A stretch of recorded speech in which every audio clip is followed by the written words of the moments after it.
Welcome back to another episode of the Marketing Millennials. I'm Tamara, and I'm stepping in as your guest host while Daniel's out on paternity leave. I'm a career product marketing leader and the former VP of PMM at high-growth startups like Kajabi and Unbounce. I'm also a longtime friend of the pod. And while Daniel's off doing dad things, I'll be here bringing you fun combos with some of the smartest marketers I know. Today's episode is all about one of the most misunderstood pages in marketing, the homepage. I sat down with Anthony Pierri, the go-to expert on homepage messaging, to talk about why homepages still matter in 2025. He had to convince me of this, and how to actually make yours work. Anthony is a longtime friend of mine. He was previously the director of product marketing at Headway and is now the co-founder of Fletch, a product marketing consultancy that has helped 400 B2B software companies find their ideal positioning strategy and bring it to life on a newly crafted homepage. We got into how to find the right recipe for your homepage, the real meaning behind an ideal customer profile, and whether you should aim to summarize or prioritize your message. Plus, Anthony shares his go-to test for knowing if your homepage messaging is actually landing. If you've ever stared at your homepage and thought, this isn't working, but I don't know why, this one's for you. Welcome to the Marketing Millennials, the No BS Marketing Podcast. I'm Daniel Murray, and join me for unfiltered conversations with the brains behind marketing's coolest companies. The one request I tell our guests, stories or it didn't happen. Get ready to turn the up. Anthony, welcome to the show. Thanks so much for having me. Super excited to be here. Amazing. Well, it's been an absolute delight watching you grow your brand on LinkedIn the past 2 years. And I know you're going to have so many spicy hot takes for our marketing besties today. But I want to start with a question I've been noodling on for a while, which is, why did you decide to focus exclusively on homepages? And maybe more importantly, do homepages even matter in 2025? Well, I'll try to tackle those two questions one at a time. Why homepages? When we started the business, me and my co-founder, we wanted to help people with their positioning. And so we thought, how can we evaluate their positioning in the first place? And so some of our earliest posts on LinkedIn that got any amount of traction, what we would do is we would look at someone's homepage and we would take the traditional positioning Mad Libs, which for people who aren't familiar, that's like, we are X type of company in X category for X industry and we solve X problem.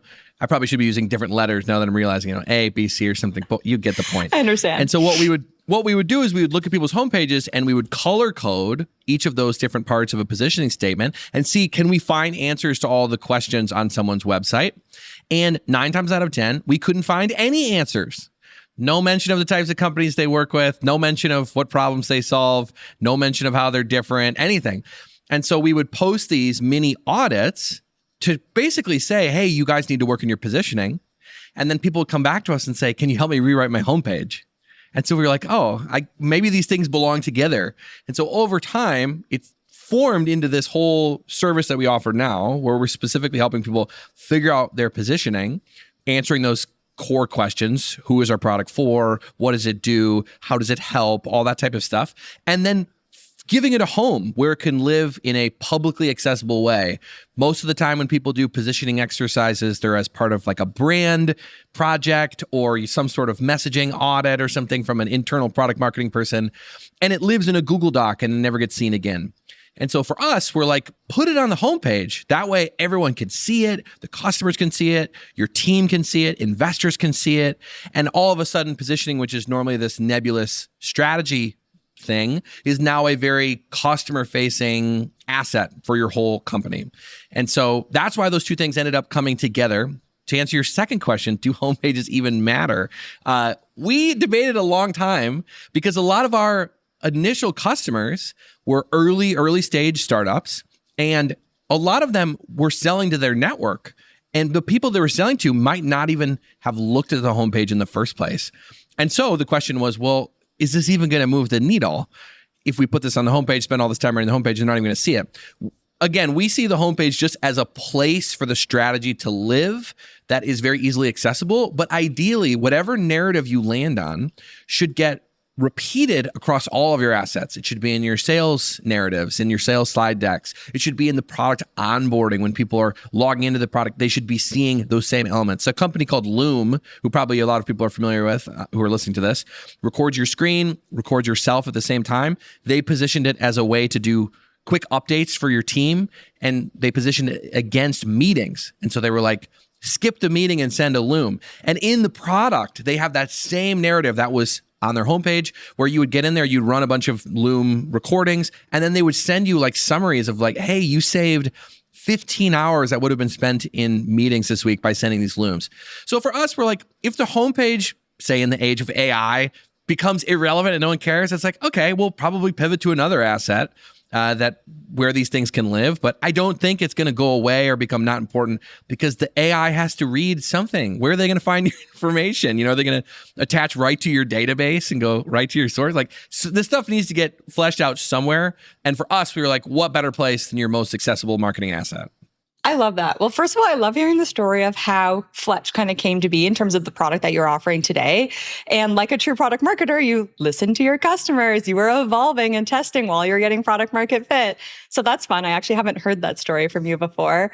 And then I like what you're saying about the homepage, because in the back of my mind this whole time, I was thinking, do they think the homepage is that important, like the most important part of the website? But what I'm hearing from you is it's not necessarily that. It's that, hey, better than storing a Google Doc in a drive that no one's even going to look at, that may never reach a customer. What if the homepage was that like most updated version of the messaging and positioning? And at least from there, you're like being held accountable to make it public, right? You're testing, iterating, and then that's permeating all of the other channels and customer experiences you have. Exactly. And to give you a real world example, there's a company that probably most people will know called Klaviyo. Maybe it's Klaviyo, who knows? But I call it Klaviyo. Yeah, okay, same. It's somewhere not in the United States. I think it was somewhere in Europe maybe. So there's probably someone who can correct the pronunciation. Yeah. But Klaviyo, I'll use it that way. Klaviyo was positioning themselves originally as like an email marketing platform for e-commerce businesses. And then they repositioned as a CRM for B2C companies. So they did two major changes. They went to a larger product category. Email marketing is just a subset and CRM's bigger. So they brought in the product category, and then they brought in the customer base from just e-commerce to all B2C. Lots of B2C is not e-commerce. So this went live on the homepage. And I was talking to someone at one of their competitors, and she was saying, I bet the conversion rate dropped when they did that. Because if you were coming for email marketing and you had heard something about Klaviyo, you didn't know exactly what they did, you land on there, you're like, I heard they do great email marketing stuff. And you see CRM for B2C, you're like, oh, I don't need a CRM. I have a CRM. And maybe you bounce. So potentially the conversion rates drop. But the trade-off, in my opinion, that was probably going on, I don't have any intel of what's going on in the executive heads. Publicly traded company, maybe you could listen to the board meetings or something. Someone can do that, but not me.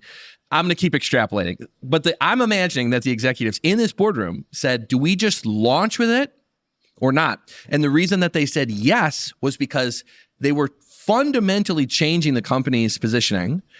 And every company, the bigger you get, wants to default to the way it's always been. And so if you said in a strategy session, you made the PowerPoint, you disseminated it, and you said, this is the new positioning, when that sales rep gets on a call and they say, we're really excited about your email marketing platform, can you tell us, is that sales rep going to go, well, actually we're a CRM now, and I know you thought we were that, but let me tell you about our new positioning? Or are they just going to default to the story they've always been telling? And so my guess is they traded off potentially a drop in short-term conversions for company alignment, because now it's on the homepage. People coming into the sales calls are going to say, so I saw you guys are like a CRM. Can you tell me more about that? And now every sales rep is forced to say the messaging that a lot of times, especially product marketers, write the messaging, it never gets used. And it's like, if I can put that messaging on the most important, most visible asset, it's much more powerful to align the teams. And then the bet would be that in the long term, conversions do go up. And all of a sudden, you've opened up a whole new market. The message you're putting out there, and I've seen their ads and stuff, it's like, it's all mirroring that. Like it's in the headline and the taglines and the stuff they're running. And so this whole campaign, ideally, in a 6 to 12 month time span, maybe all the people coming in are looking for CRM and they're looking to spend more money, there's more of them because it's B2C, not just e-commerce. And this bet will have played off. And side note, right, as we're even talking about this is why we always are very cautious when people say, we really want to work on our positioning because we want our conversion rate to go up. And I'm like, you might just need a conversion rate optimization person. If you fundamentally change the positioning, your conversion rate will likely go down at first, but then it will go up after you've adjusted everything and the new people are coming through the door. Well, and I've heard you say too, it's like, well, your conversion rate overall might drop, but your conversion rate with your best customer who you're trying to position to will go up. And then it's just about getting more of that best customer into the front door, which 100%. I think we're saying with the Klaviyo example. Yep. Okay, there's a bunch of things I want to get into today, like the nitty gritty of how you actually think about building homepages. But one question, just to kind of zoom out a bit, is you guys have worked on more than 400 homepages in the last 2 years, which is probably more than anyone else on the planet. What's something you've changed your mind about that 2 years ago you felt strongly about when you think about homepages and homepage messaging that maybe now you're like, oh, I was wrong, or I've really evolved my thinking on this? Oh, there's so many things that we've evolved the thinking on. I think for a while, I was obsessed with finding the one perfect homepage wireframe, and every wireframe must follow this exact format. Like everyone, it's like physicists. They're trying to get the unified theory of everything. And so there's this amazingly elegant concept of like, there really truly exists one specific wireframe that will work for everyone. But as we've seen, it's just not true. And so much of what people expect to see on the homepage is dependent on where they're coming from. So we recently changed our homepage and did something wild and crazy. And I posted about it and got very heated feedback on it. We took our description of our service, which includes the pricing, and we put it in the main hero of the website. And so in the world of consultants and freelancers and service providers, this is unheard of. You'd be hard-pressed to find a consultant who lists their pricing anywhere, let alone in the hero. And we actually are doing a version of that value-based pricing where we say, if you are bigger, we're going to charge you more money, even though we're doing the identical service, which also is something that you normally hide. You never want anyone to know. And we're like, nope, we have 4 tiers. It's the same thing. I'm just making you pay more money because you're a massive enterprise. So we put that in the hero, and a lot of people were like, this is horrible. This is a horrible idea. You're not explaining the story. You're not leading with value. You're just telling me what it is and what it does. But for us, we're thinking about our overall journey, and 99.9% of our clients come from LinkedIn, and they've spent 12 months reading our content, our thought leadership stuff, and which is such a cringy word in itself, but like the point of view, what we think about marketing principles and stuff. And ideally, we've convinced them that positioning is really, really important and may be the thing that helps get them unstuck in their business. Mm-hmm. And then they land on the website. They say, I should really finally, I think maybe I'm ready. They land on the website and they are thinking in that moment, so how does this actually work? I know Anthony and Rob, they do something with positioning, but what does it actually look like? So they're looking for answers to what? And they say, how much does it cost? Because maybe they're way too expensive for me. So they're thinking about price. And so for them, it's like that flow makes a lot of sense. And we've seen it really help. Like people would get on sales calls before and say, well, I'm just curious, how much do you charge? I know people are a little, and I'm like, it's on the website. But we had it at the bottom. And nobody was scrolling down that far. So we're like, they didn't believe that it was going to be out there. So then we've moved it up, and now people are asking that question less. So I think now when we work with clients, a lot of time we will spend of like, who's coming to the website? Where are they coming from? What are they expecting? What's their level of understanding of the category, of the maturity of the market, all that type of stuff. And then feeding it into what's the best way to lay out these sections, in what order, what do we highlight where, and all that type of stuff. I love that. So you've evolved the recipe. And I think I've observed that as well, even in your thought leadership content that you've been posting. Previously you guys would have more of a recipe or a wireframe. And now it feels like not only is there not a recipe, but there's more of maybe different paths, which is like, oh, are you PLG or sales led? Do you have multiple use cases or one use case? So maybe talk to us a little bit about like, for, a listener who's listening to this at home and they're working at maybe a software company or maybe even an e-com company, like how do they even think about what are the components that go into the recipe? What are the ingredients and how do they know which ingredient they should be playing with? Yeah. So this really comes down to segmentation. So companies will have multiple segments that they could market to and that they likely are marketing to. And these segments, will either have a prioritized list of who's the most important or they won't. And this is a company strategy question. So we believe the phrase ICP, ideal client profile, means ideal as in one most important segment, right? Which is not always what people say. Yeah. I know. A lot of people say, well, we've got, like 5 or 6 ICPs. And I'm like, wait a minute. I don't think you know what that word means, ideal, right? It sounds like there's just be one. But either way, if you think about it, and there's multiple different audiences buying different things from you, you have a decision to make. You have to decide, and we actually split it up into 3 different approaches. The first one, we would say, should you try to summarize the value across all of your segments? And usually you'll see this in like really big enterprise custom solution like IBM or SAP or any of these types of ones. You'll see their page is essentially a big summary tagline, and it'll be something like solving business challenges. And they'll be like, people use SAP to handle their complex organization. And you're like, that doesn't tell me anything, because what's happening is they're summarizing across every single segment. Then one step better than that is if you we would say not summarize, but itemize, where it will say, like Rippling was a classic example of this. For a while, Rippling was doing this for a while, and then they stopped, and now they're back. They had these 3 columns, and basically the hero of Rippling's page was like something like simplifying work for HR, IT, and finance teams. So they were just saying, we have this platform and it helps those 3 groups. And then immediately in the first scroll, it would say, explore Rippling by product. And it was a column that said HR, a column that said IT, and a column that said finance. And then each of those had a couple bullet points underneath them. And so this itemized approach is basically saying, we think it's equally likely that someone would be coming to our page looking for finance, that they would be coming looking for IT, that they'll be coming looking for, and I already forgot the third one. Whatever the third one that I said was. HR. There you go. Yes. It's been a long day. So for them, they're like, why try to tell some big global overarching story, like a summarized story, that's going to really obscure what the heck we do and leave people like, I don't even understand it. Let's just build these doorways, like we called it the channel changer approach. Let's just build doorways to subpages where we can tell the deep positioning story. Here's how we specifically help IT teams or specifically finance teams.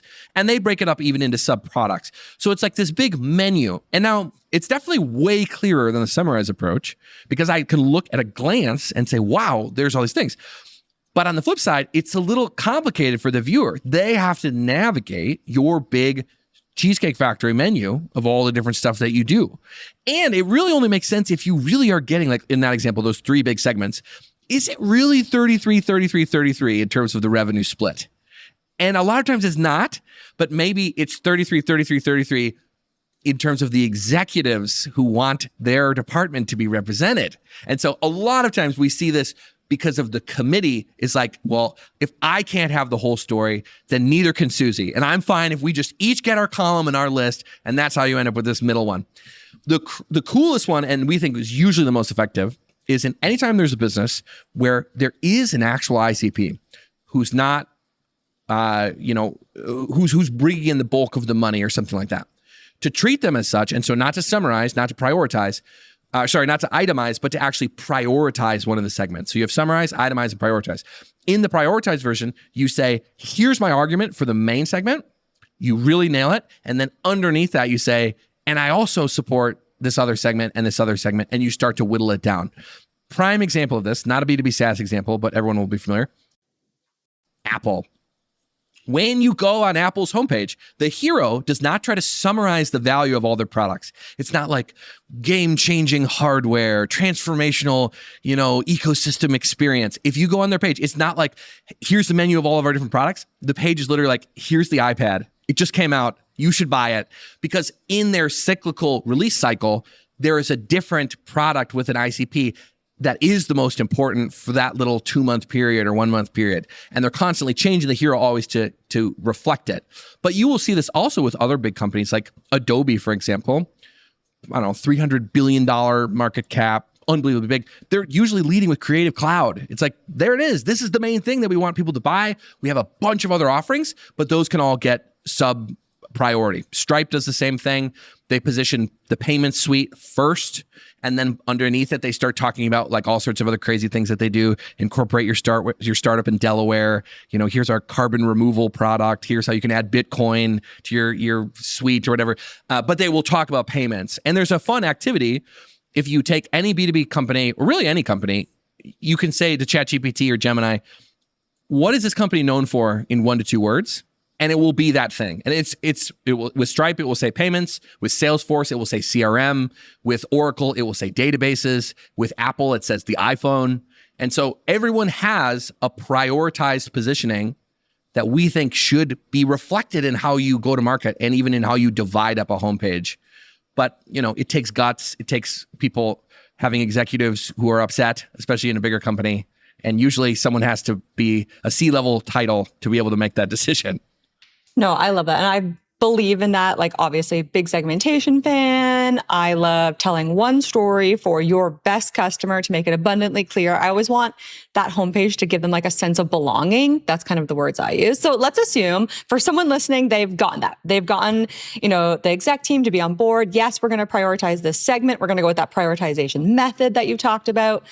Now, what is the next step? Because I think if you read a lot of marketing material, you would, probably the next step would be to draft out a list of features and then identify the benefits and then talk about the benefits in the hero. But I know you think a little differently. So I'd love to hear how that approach maybe isn't the best approach and what you would recommend instead. Yeah. So it really comes to when you're thinking about this ICP, you have to factor in what is the competitive alternative. And this is not normally something people list in their ICPs. So when someone just takes a normal, here's my ideal customer, what they should be like, they will list out like the size of the revenue, the head count, the tech stack, the industry, maybe what department. They list all these things. The one thing they don't list is what's the competitive alternative that they would choose other than us. And that will actually tell a lot about what the page should say or not say. And so take any technology. There's always a group of people that you are trying to convince to use a product that is unfamiliar with the category or unfamiliar with the functionality. And you're trying to get them off of like manual spreadsheets or something like that and use the software. As product categories mature, all of a sudden, there's all these new players. And now the question not becomes, well, why should I switch off my old manual workflow to your dedicated software? It becomes why you over the other 10 different types of products in the same space. And this is based on who your ICP is.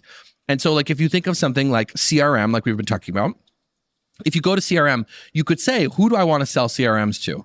And if my target customer is, let's say, brand new businesses that have never even heard the phrase CRM, maybe tiny little mom and pop shops, I am going to talk about the value of my product in relation to the way that they accomplish these workflows without the CRM. So let's say I take a workflow like keeping track of my sales leads or something, and I'm a mom and pop business. If I was going to talk about the value, I would frame it against that. And I would basically saying, listen, in the old days, you would have to write these things all down on pen and paper, maybe in Excel or something, but that leads to all these issues. Now in this CRM, we can actually help you organize all your customer conversations in these, dedicated screens. We can show you them in these pipeline views, all sorts of stuff. Makes it 10 times easier for you to keep track of all this stuff. And then that becomes the messaging. But let's say my target customer is a cool tech company, a B2B SaaS company. They all have CRMs. They're all familiar with CRMs. And so the question I have to ask if I'm the cool new CRM player is, how am I different than Salesforce or HubSpot? Because that's what they're going to be considering. And so in that case, I'm not saying, listen, you should use us to keep track of your deals and give you a single source of truth. They're going to be like, I know, that's what a CRM is. That's why I want to buy one. Exactly. Like that's why I have one right now, or that's why I'm thinking about buying one. Like what makes you different? And so in that sense, the things that you highlight are differentiation, functionality, capabilities, things like that related to what they're used to. So for example, if you've ever used any of the building aspects of HubSpot, you might want to blow your brains out because it's horrible. And I posted once, I said, is there any company with worse UX than HubSpot? And then I got 1,000 comments of people saying, have you tried Salesforce? So obviously both of these companies have a long way to go, but a lot of these modern new Salesforce, HubSpot competitors like Folk and Adio and all those people, are differentiating against that. And so like putting all that stuff front and center, they realize they don't have to do the explanation of like, this is why you need a CRM. So it's grounding all of the differentiation in the real world experience of what those people were coming from or what they're considering. And I think also where you were going too is like, usually what people do, especially in the world of B2B, people from the sales team or executives who say, we had this really big deal. Let's keep the CRM example. We were going to sell this company in our CRM. It was a 7-figure deal. The CFO didn't see ROI. And so the deal died. We need to make sure we're telling the revenue story on the homepage. And they imagine in this world that if the hero, if the H1 had just said, increase your revenue with the CRM, that CFO who never saw the website, who would never even look at it, that's what would have convinced them. And so what ends up happening is everybody's websites starts leading with the business level outcome, which does not speak to any of the things that I had mentioned before. Why are you different than competitors? Because every competitor is going to promise the good business outcomes. It does not say why you shouldn't use, the old methods and things like that, because they're obviously getting revenue the way that they're doing it. And so probably to your original point, like that is what we see happen most frequently and is very, very different than what we suggest. Yeah, no, I feel that. And I know I've even done this exercise myself because it's even hard internally to get other executives to recognize that what is on your homepage or what they want to put on the homepage isn't differentiated. They're like, well, we're the only ones that can say that. And they spend very little time looking at the market, right? In marketing, that's our job. So we do that. So I remember one of the exercises I did when I first got to Kajabi was I took I just screen grabs of all of the different heroes in all of the different creator tools that were out there. I put it all on one slide and I said, now tell me which one's ours and tell me which one belongs to every other competitor. And you couldn't. It literally just looked like it was one brainstorm session. And so that's a fun little trick also if you're trying to like combat the exec who wants you to do that. And you can really quickly show that it's not differentiated at all. Yeah, and that's the key thing right there. You hit the nail on the head. Every executive wants you in marketing to do the business outcome stuff. But in reality, it hides your differentiation. And we have this concept of like multi-order benefits or like causal benefits. That sounds like nerdy and stuff. But effectively, if I say, if I use a CRM, what's the immediate benefit of using it? Maybe it's that I'm a little bit more organized than I was before. Then it's like, well, if I'm more organized, then what does that mean? Well, if I'm organized, I probably can respond to prospects faster. Well, if I can respond to prospects faster, maybe I can speed up the sales cycle. If I can speed up the sales cycle, maybe I can get them to sign quicker. If I can get them to sign quicker, maybe I can close more deals and maybe I can increase revenue. So we're like 10 steps away from the product. So we'd say that's like a 9th or 10th order benefit. And then we say, let's put it on the website. Now, the problem is I could start any software tool that's not a CRM and do the same exercise and end at the same place. I could say, we're a project management software, right? And this helps us do our projects better. If we can do a project, we can launch more features. If we can launch more features, customers will like us more. They'll tell more people. If they like it, tell more people, then maybe they'll get more people who want to buy us. And then they'll buy us and then our revenue goes up. And we've walked it all the way to the exact same thing. And so you can get 10 websites, like you did it with just creator platforms. But in a lot of times you can do it across all software. And it will all say the same thing because they're all just saying, increase your revenue, grow your business. And it's like, that's actually not where the battle is won in the marketing world. It is. Now, to be fair to the executives, most executives live in sales land. They get brought into the biggest deals. They're not involved in marketing for the most part. And so they get brought in these sales deals and they understand what's happening when they are trying to convince another C-level executive at the company that they're trying to sell. And so it's like the band Radiohead has this song. It's called Everything in Its Right Place. And we're like, that's how you need to adopt this. Don't make the homepage do what your salespeople, who you pay $500,000 a year, don't make them try to do the same thing. You pay this person $500,000 a year because they are going to be able to take Calendly and convince an executive that it's going to boost the company's top line revenue. Like that is myth making, creative storytelling in its most amazing form. Like you should pay someone an unbelievable amount if they can convince them that the calendar tool will make the top line revenue of a business go up. Like how many jumps we have to make people follow you on that journey. So when you're on a homepage, they're not going to follow you along. They'll see that and they'll be like, what? The scheduling tool is going to give me more money? Like, I don't remember that part of the feature set where I can click get more money and they wire me, a big sum? I mean, I do connect my Stripe account sometimes, but even that though, right? Someone's got to pay, right? Like, that's true. That is true. Send you it. I like what you're saying about this multi-order benefit. And it reminds me of also what I read in Emma Stratton's book, the Make It Punchy one, where she talks about altitudes of the conversation.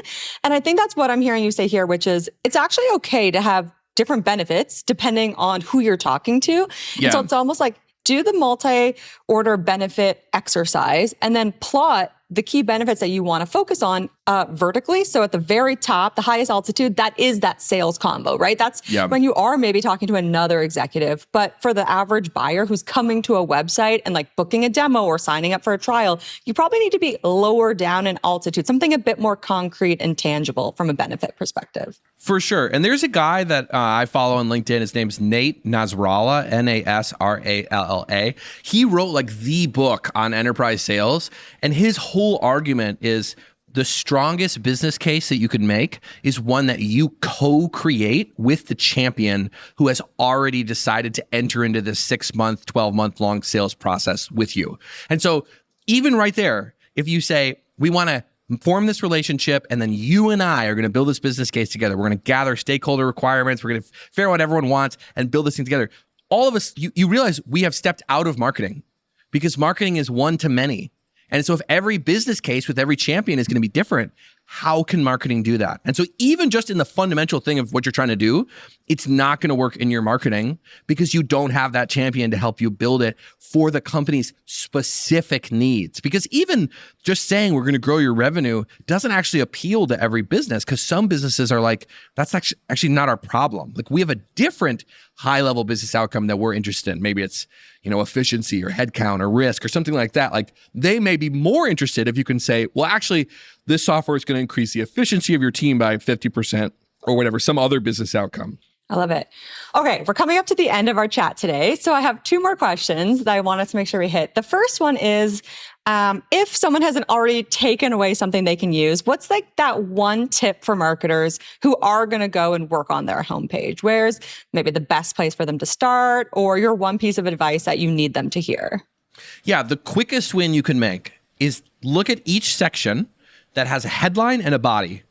And I want you to imagine that the body section was covered up. And you can even take screenshots of the page. You can black it out or, gray it out or something like that. And I want you to just read the headlines and then ask yourself, would this answer what and how questions? If someone said, what does this product do and how does it work? Would you get the answers to that only by reading the headlines? And I will bet you the answer is no, because everyone leads with the fuzzy benefit outcome statement, and then they support it with the concrete stuff underneath. But the problem is when people read homepages, they scan. They jump from one headline to the next headline to the next headline, and they are going to be increasingly frustrated as they are not seeing a single line of information. They are not going to want to give you the benefit of the doubt to go in and read through your specific paragraphs to really figure out what this thing does, and they will bounce.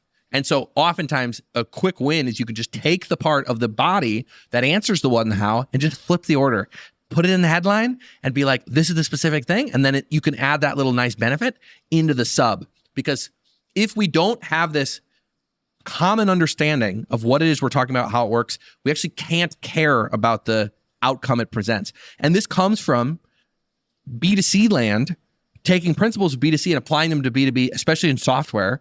And it doesn't translate because with B2C, you can do this because we're looking at a shoe.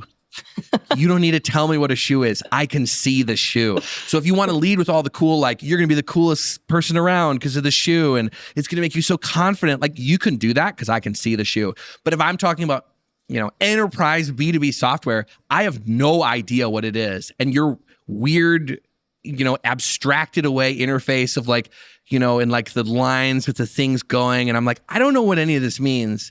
It will not help you. All right. Good tip. Good tip. And then I promised Daniel that I would ask every guest our very famous Marketing Millennials question, which is, what's one marketing hill that you would die on? I will die on the hill that the more honest you are about what the product actually does, the more business you will actually close. And it is counterintuitive because people think our job is to sell the dream and generate demand and all this stuff like that. I actually think if you could truly model the whole system, how it all works together, if marketers stuck to the things that they could actually promise, things that they could put into the contract, that everyone would be happier, they would close more deals, things would be better, more people would take sales calls. And I will die on that hill. And it's not like from a moral standpoint, but you could make a moral argument that you are lying to your customers when you promise them increased revenue from your to-do list app or something. You could make a moral argument that that's wrong to do. But I'm not even making a moral argument. I'm making an effectiveness argument. I think that we've been inundated with so much marketing fluff, over-promising, under-delivering, that if companies actually just tone it down and be like, it's an amazing to-do list app. Like, it's so cool how we can organize the to-dos. People are like, wow, I want to try it, more than if you tried to tell them that it was going to grow their business or something along those lines. I love it. And I agree with that hot take for sure. And I think it's like clear is always better than clever, right? Yeah. Amazing. Well, thank you so much for coming on the show and sharing so much information about how we can improve our homepages. And if folks want to learn more about you, hear more of your hot takes, where can they do that? Probably start with my LinkedIn. I post there almost every day. We do lots of diagrams. We give away a lot of stuff for free. And if you're interested at all in what we do more at a professional level, right? I mean, it's all, we're sharing the same type of stuff. But, if you're interested in our consultancy, it's FletchPMM.com. PMM short for product marketing. Amazing. We will make sure we put all of that in the show notes. And thank you so much for joining me today. Thanks so much for having me. Thanks so much for listening. Keep tuning in to hear more great insights from the coolest marketers from around the world. If you haven't already, make sure to subscribe and follow the Marketing Millennials podcast on Apple Podcasts, Spotify, YouTube, or wherever you get your podcasts. And if you like what you hear, I would greatly appreciate you giving us a 5-star rating. It helps bring more marketers into our community.